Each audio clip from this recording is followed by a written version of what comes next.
Gajanan developers Pune यांच्याकडून आता पंढरपुरात इसबाबी कलश मंगल कार्यालय येथे साकारला जातो आहे भव्य गजानन टॉवर 10 मजली ट्विन बिल्डिंगचा प्रकल्प। गजानन टॉवर मध्ये उपलब्ध आहेत अत्याधुनिक सुविधांनी युक्त 1022 स्क्वेअर फुटाचे 2 BHK फ्लॅट्स, सुशोभित प्रवेश कक्ष, सामायिक क्षेत्रासाठी अत्याधुनिक सुरक्षा यंत्रणा, लिफ्ट आणि सामायिक क्षेत्रांसाठी वीज बॅकअपची सुविधा, स्वतंत्र अग्निशमन यंत्रणा, 2 मजली पुरेशी पार्किंग व्यवस्था, प्रत्येक कार पार्किंगच्या ठिकाणी स्वतंत्र EV चार्जिंगची सोय, सोलर वॉटर यंत्रणा, प्रत्येक सदनिकेसाठी इन्व्हर्टरची सोय।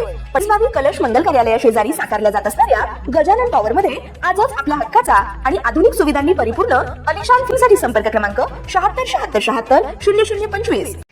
ताज्या घडामोडी पाहण्यासाठी आमच्या YouTube चॅनलवरील PVR म्हणजेच पंढरी वार्ता या न्यूजला सबस्क्राइब करा आणि शेजारील बेल आयकॉनवर क्लिक करा।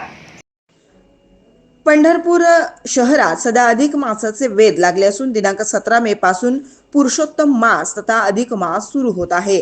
या निमित्त संपूर्ण महिनाभर पंढरपुरातील विविध मठ, मंदिरे, फड या ठिकाणी भागवत सप्ताह, हरिनाम सप्ताह, कीर्तन, प्रवचन आदी धार्मिक कार्यक्रमाचं मोठ्या प्रमाणात आयोजन करण्यात येतं आणि या अधिक मासात चंद्रभागा स्नान आणि विठ्ठल दर्शनासाठी दर दिवशी हजारो भाविक पंढरीत येतात। याच पार्श्वभूमीवर पंढरीत येणाऱ्या भाविकांना सोयी सुविधा देण्याबाबत पंढरपूर पालिकेनं नियोजन केलंय। पालिकेचे मुख्य अधिकारी महेश रोकडे यांनी शहरातील स्वच्छतेसाठी विविध प्रयत्न तसेच शहरात विविध ठिकाणी 4 चाकी पार्किंगची व्यवस्था केली आहे। या ठिकाणी कोणतेही शुल्क आकारले जाणार नाही तसेच फलक ज्या त्या पार्किंगच्या ठिकाणी लावण्यात आलेले आहेत।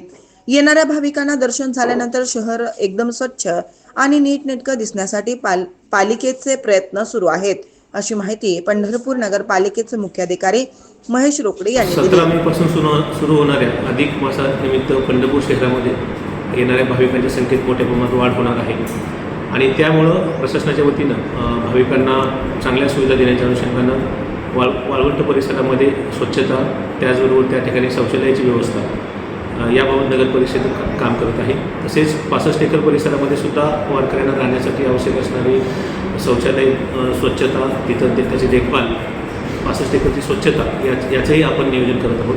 शहरातील सर्व असणारी पार्किंगची ठिकाणं, त्या ठिकाणी पार्किंगच्या ठिकाणची स्वच्छता, त्या ठिकाणी असणारे सगळे शौचालय त्याचं स्वच्छता आणि इतर पायाभूत सुविधा याबाबत प्रशासनाने नियोजन केलेलं आहे।